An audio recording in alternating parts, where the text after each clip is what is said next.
किरदार क्या है, कहानियाँ क्या हैं?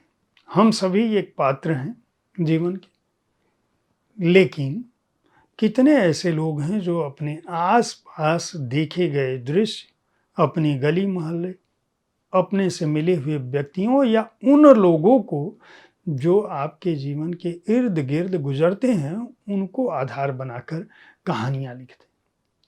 प्रमोद द्विवेदी एक ऐसे ही रचनाकार हैं जिनकी कहानियाँ बहुत कुछ कहती हैं। हालाँकि उन्होंने लिखा कम है, लेकिन जो कुछ भी लिखा वह चर्चा में रहा। नमस्कार, आप देख रहे हैं साहित्य तक के बुक कैफे का एक दिन एक किताब कार्यक्रम। मैं हूं जयप्रकाश पांडे और आज जिस पुस्तक के साथ मैं उपस्थित हूं उसका नाम है पिलखुआ की जहां आरा व अन्य कहानियां। प्रमोद द्विवेदी इसके रचनाकार हैं। प्रमोद द्विवेदी के बारे में हिंदी के जाने माने कथाकार, कवि, लेखक, साहित्यकार, विचारक, प्राध्यापक उदय प्रकाश का कहना है कि उनकी स्मृति में केवल 3 कथाकार ऐसे हैं जो अपनी रचनाएं लगभग कंठस्थ रखते हैं।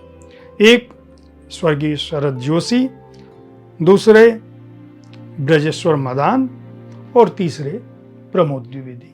प्रमोद द्विवेदी अपनी कोई भी कथा जब चाहें मिलकर सुना सकते हैं, इसीलिए उन्हें सुनना या उन्हें पढ़ना दोनों ही आपके अस्तित्व को प्रभावित कर सकता है। प्रियदर्शन का कहना है कि इन्होंने देर से कहानियां लिखनी शुरू की, लेकिन यथार्थवाद के नाम पर जो नीरस वर्णन है उसकी तुलना में सरस वर्णन की कहानियां जो है प्रमोद द्विवेदी की पहचान। इस संग्रह को पढ़ते हुए मेरा भी यही मानना है कि अगर आप अच्छी कहानियां पढ़ना चाहते हैं, हालांकि ये कहानियां अलग अलग जगहों पे बार बार कुछ पत्र पत्रिकाओं में, साहित्यिक पत्र पत्रिकाओं में प्रकाशित हुई हैं, बहुत सारी कहानियों पर बहुत सारी चर्चाएं भी हुई हैं, लेकिन इन कहानियों को अगर एक जगह आप पढ़ना चाहते हैं, 13 कहानियां इस संग्रह में हैं, तो आप इस संग्रह को पिलखुआ की जहां आरा व अन्य कहानियां को खरीद कर पढ़ सकते हैं। कौन कौन सी कहानियां हैं? अपना टोला, 20 पेटी माल, साहब का पेशाब घर, भूरे पासी को लिखे प्रेम पत्र, बुरके वाली बूबू तेरी नाक में जूजू, कवि ताड़ूमल की मैरून कमीज, लफन टूस, कमोड, पिलखुआ की जहां आरा, बंसी पैंथर की प्रेम कहानी, चचा अंसारी का गिलसिया, मुल्तानी कॉफी के उस्ताद और कामरेड श्रीमान समस्या प्रधान। ये कहानियां, कुल 13 कहानियां। अब इन कहानियों का रस क्या है, इनका अंदाज क्या है, वह तो आपको पढ़ने, कथानक क्या है, शिल्प क्या है, भाषा क्या है, यह तो आप पढ़ेंगे तभी जान सकेंगे। लेकिन एक आध कहानी, 1-2 कहानी का मैं संक्षेप में सार बताने की कोशिश करूंगा। जैसे अपना टोला है, यह उस समय की बात है जब बचपन में आप जब परिवारों में पलते बढ़ते हैं तो सामान्य तौर पर यह पूछते नहीं हैं कि तुम्हारी जाति क्या है, तुम्हारा धर्म क्या है। यह कुछ दोस्तों की कहानी है, ऐसे दोस्तों की जो हिंदू और मुसलमान दोनों के दोस्तों की कहानी है। 4 दोस्त हैं, 4-5 दोस्त हैं, एक दूसरे के मोहल्ले में जाते हैं, होली, ईद, दिवाली एक दूसरे के यहाँ गले मिलते हैं और एक दूसरे को गाली भी देते हैं, दोस्तों के बीच, जो सामान्य बात है। ये दंगों के दिन नहीं थे। दंगे जब भी आते थे इस कस्बे में, कुछ लोग जो है वह बीच बचाव करते थे और उसके बाद जो है दंगे खत्म होने के बाद उसी तरह से समरसता हो जाती थी। भारतीय कस्बों में, भारतीय शहरों में आज भी इसी तरह से जीवन कटता है। लोग एक दूसरे को गाली देते हुए भी एक दूसरे के साथ रहते हैं। अब यहाँ पे शुरुआत होती है, पाकिस्तान से जो है महमूद लौटा है, वो कराची का हलवा खिलाता है और उसके बाद जो है लोग कहते हैं कि भाई कुछ दारू वारू होना चाहिए। वह गाली देता है, वो कहता है कि दारू की बात मत करो, बकरीद पर अब्बा मारे। अब यहाँ से बात शंकर भगवान पर पहुँचती है, अलग अलग लोगों पर पहुँचती है। जैसा कि आम तौर पर 2 दोस्त बात करते हैं, 4 दोस्त बात करते हैं तो एक दूसरे पर पिल पड़ते हैं। कोई दुहाई देता है, वो कहता है कि तुम्हारे ईश्वर वहाँ नहीं, तुम्हारे भगवान वहाँ नहीं। ये भी होता है कि तू लाल वाला मत खिला देना, मतलब बातचीत जैसे दोस्तों में होती है। बहरहाल ये पार्टी होती है, पार्टी में सभी दोस्त बैठते हैं, वहाँ बातचीत के दौरान मजहब, बकरीद, बकरीद के दूसरे दिनों की बात, कुर्बानी, इन सब पर बात होते हुए, धर्म से होते हुए भोजन के स्वाद, दारू, इन सब पर चलती रहती। जब दो दोस्त बहकने लगते हैं तब उस परिवार की एक जो लड़की है, जो पत्नी है, वो कहती है कि खाना लग गया है, खाना खाने के बाद ये सब बाहर निकलते हैं, एक दूसरे को कहते हैं यहाँ आना ही नहीं था, क्योंकि वहाँ हिंदू और मुसलमान के नाम पर जो बहस होती है दारू पीने के बाद, वह बहस और भी चरम पर पहुँच चुकी होती है।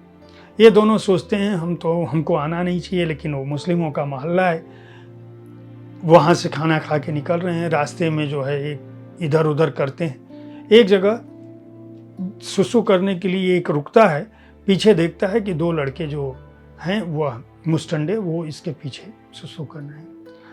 ये पलटता है, उसके बाद उनको गाली देता है, मुस्लिमों का मामला है, एक दूसरे पर डरता भी है, वो चाकू लगा देता है, गर्दन पे लगा देता है। जैसे हर मोहल्ले में बदमाश और छिछोरे होते हैं। वहाँ से ये किसी तरह से बीच बचा कर निकलते हैं। पहले सोचते हैं अपने दोस्त को, जिस मुस्लिम दोस्त के यहाँ गए थे उसके यहाँ चलें, उसको बताएं, उसकी मोहल्ले में चलती है, लेकिन फिर ये चले आते हैं और इनको ये भी होता है जैसे कि हमने आज कट्टा जो ये लेकर घूमते थे वह नहीं था, तो इसलिए ये बर्दाश्त कर लेते हैं। आगे जाते हैं, एक रिक्शा वाला मिलता है, रिक्शा वाला तहमत पहने हुए, गंजी पहने हुए, उसको शरीर कद काठी उसका ठीक है, लेकिन ये उसे देखते हैं, उस पर कहते हैं चलेगा, कोई और तैयार नहीं होता, वो रिक्शा वाला तैयार हो जाता है, उस पर बैठते हैं, बातचीत करते हैं। वो दुनिया भर की कहानी कहता है, महंगाई का रोना रोता है, बेरोजगारी का रोना रोता है, गर्मी का रोना रोता है, मोहल्ले का रोना रोता है। ये उसका नाम जानने की कोशिश करते हैं, लेकिन वो नाम नहीं बताता है। जब ये उतरते हैं अपने गंतव्य स्थल पर, वहाँ से ये पैसे की बात आती है, वो कहता है हुजूर 30 रुपया हुआ। ये कहते हैं नहीं 10 ही रुपया देते हैं। तो कहता है नहीं 30 रुपया से कम नहीं लूँगा। तो इनको लगता है चूँकि इनको जो मुस्लिम मोहल्ले में इन्होंने जो झगड़ा किया होता है और इसका जो पहनावा होता है, इससे इनको लगता है मुस्लिम, तो ये उसको मारना पीटना शुरू कर देते हैं। अपने मोहल्ले में होते हैं, अपने मोहल्ले के सिर होते हैं, और मारना पीटना। और जब उसको कहते हैं कि साले तुरुक की औलाद, ले 30 रुपया कटुए साले, इस तरह से वर्ड बोलते हैं, तो वह गुस्से में, चूंकि वह मार खा हो चुका होता है, गरीब आदमी होता है, बेसहारा होता है, तो वह पिटने के बाद वह कहता है हे भगवान देखो गरीब की गत, मोर मैया जगदम्बे कह के, और वो जो है लुंगी खोल देता है, कहता है साले ले देख जो तुम कह, अब इनको काटो तो खून। कहने का आशय ये कि लो मार डालो, अपनी मतरिया बहिना सब चिन्हो। वो कहता है कि पहचानो मुझे कि मैं कौन। यह कहानी यहाँ खत्म होती है।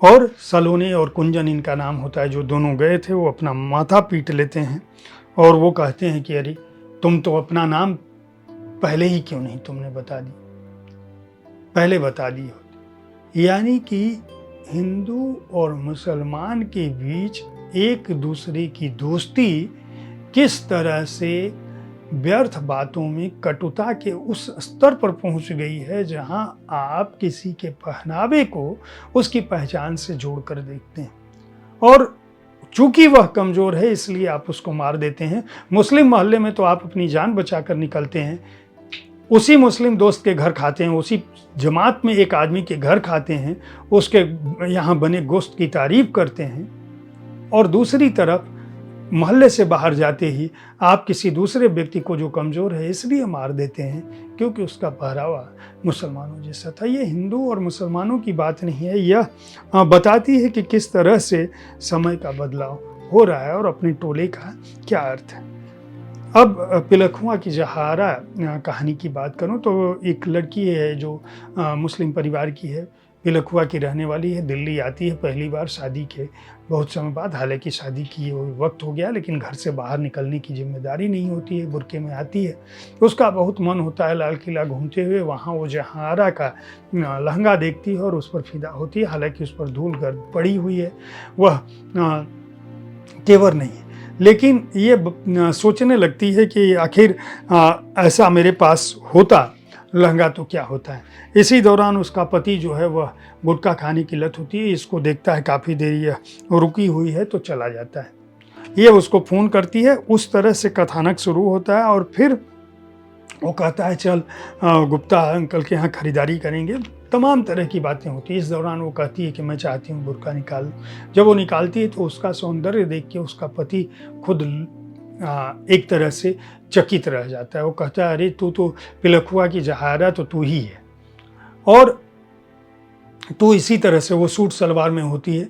फिर उसके जहाँ से वो सामान खरीदता है, कपड़े का व्यापारी होता है, दूसरी चीज़ों का, वह जहाँ से सामान खरीदता है वहाँ पे उसे दावत मिलती है। गुप्ता अंकल कहते हैं कि तुम आज बहू के साथ आए हो तो ऐसे तो खाना खाने बिना खाए नहीं जाने दूंगा।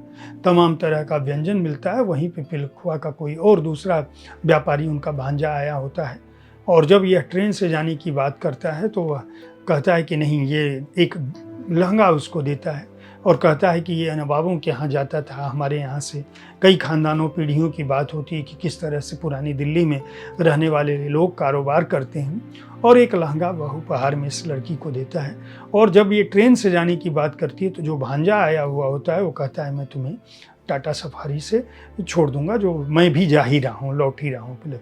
उसका पति उसकी नज़रों में देखता है और एक तरह से उसको अपनी पत्नी के हुस्न की, उसकी की तारीफ, उसको जिस नज़र से देखता है वो कहता है, मतलब उसके अंदर ये भाव होता है कि तेरे चलते आज हम भी टाटा सफारी में जा रहे हैं और ये तुम्हारे हुस्न का तो पिलखुआ की जहार है।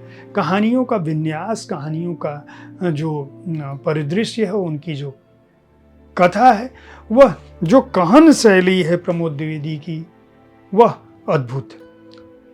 सामान्य सी घटनाओं को, सामान्य पात्रों को भी वह किस तरह से असामान्य बना देते हैं अपनी लेखनी से। वह अपने आप में उन्हें एक बड़ा रचनाकार बनाता है। चूँकि वह पत्रकार रहे हैं, कि जो उन्होंने देखा है लगातार संगीत हस्तियों पर लिखते रहे हैं, इसलिए उनके पास भाषा भी है, उनके पास कहानियाँ भी हैं। और सोन मढ़ी चीनी बत्तीसी कहानी संग्रह के बाद एक तरह से यह उनका कहानी संग्रह, पहला कहानी संग्रह जिसको हम कह सकते हैं, पिलखुआ की जहारा व अन्य कहानियाँ में वह पूरी सजधज के साथ आए हैं। आप प्रमोद द्विवेदी की इन कहानियों को पढ़कर अगर आप अच्छी कहानियाँ पढ़ना चाहते हैं तो कतई निराश नहीं होंगे। उम्मीद है मैं इससे पहले अपने कार्यक्रम के बारे में बताऊं, यह बता दूं कि वाणी प्रकाशन ने इस पुस्तक को प्रकाशित किया है। मूल्य 299 रुपये, 13 कहानियाँ है, पृष्ठ संख्या है 168। उम्मीद है साहित्य तक का यह एपिसोड आपको पसंद आया होगा। इस कार्यक्रम में आप किस तरह की पुस्तकों की चर्चा चाहते हैं उसके बारे में अपनी राय से अवगत कराना ना भूलें। हमारी कोशिश होती है कि विविध विधाओं की पुस्तकों के साथ आपके पास मैं हर दिन पहुँचूँ, ताकि आप उन पुस्तकों का चुनाव कर सकें जिन्हें आप पढ़ना चाहते हैं। कल ठीक इसी समय ऐसी ही किसी एक कृति के साथ फिर मिलूंगा। देखते रहिए साहित्य तक। धन्यवाद।